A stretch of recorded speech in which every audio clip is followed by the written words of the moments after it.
अस्सलाम वालेकुम। उम्मीद है आप सब खैरियत से होंगे। मैं Shabana Aman, welcome to my channel Shabana voice tips and टोटका। आइए आज मैं आपको सौंफ के बेशुमार फ़ायदे बताती हूँ। हर घर में सौंफ ज़रूर रखनी चाहिए क्योंकि सौंफ के वो हैरत अंगेज़ फ़ायदे हैं जो शायद आपको मालूम नहीं। सौंफ के बेपनाह फ़ायदे हैं और इसीलिए कहा जाता है हर घर में सौंफ ज़रूर रखनी चाहिए। ये बच्चों के कई अमराज में मुफीद है।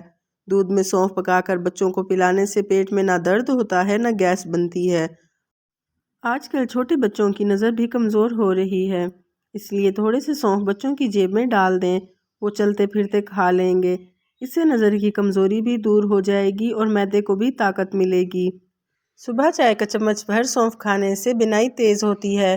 पुराने नज़ला के लिए रात को सोते वक्त एक बड़ा चम्मच सौंफ और 11 बादाम खाएं तो इससे नज़ला दूर होता है और दिमाग में तरी आती है। इसके फ़ौरन बाद चाय, दूध या पानी नहीं पीना। कुछ लोगों का हाजमा ख़राब रहता है और इस हाल की तकलीफ़ से निढाल होते हैं। जहाँ कुछ खाया पिया पेट में दर्द शुरू हो जाता है। इन्हें चाहिए कि सौंफ में थोड़ी सी चीनी मिला लें और सुबह शाम एक छोटा चम्मच खाएं। इससे हाजमा ठीक रहता है। अगर बेलगिरी मिल जाए तो वो भी बराबर वज़न शामिल करके खाएं, जल्द फ़ायदा होगा। जर्मनी में छोटे बच्चों को अक्सर दवाई नहीं दी जाती बल्कि इन्हें सौंफ का पानी पिलाया जाता है। सौंफ बाज़ार में आम दस्तयाब है। सौंफ का पानी उबालकर पिलाने से बच्चों की कई तकलीफ़ों से निजात मिलती है।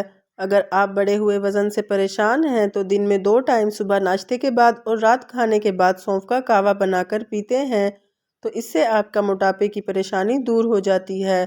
अगर लड़कियों को हैज़ का प्रॉब्लम है यानी माहवारी टाइम पर नहीं आती या बहुत दर्द होता है तो वो सौंफ और गुड़ का कावा बनाकर पिएं। इंशाअल्लाह ये मसला हल हो जाएगा। सौंफ का कावा बनाकर पीने से दिमाग सुकून में रहता है और पुरसुकून नींद आती है। उम्मीद है आपको आज की ये वीडियो पसंद आई होगी।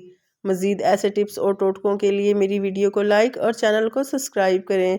शुक्रिया।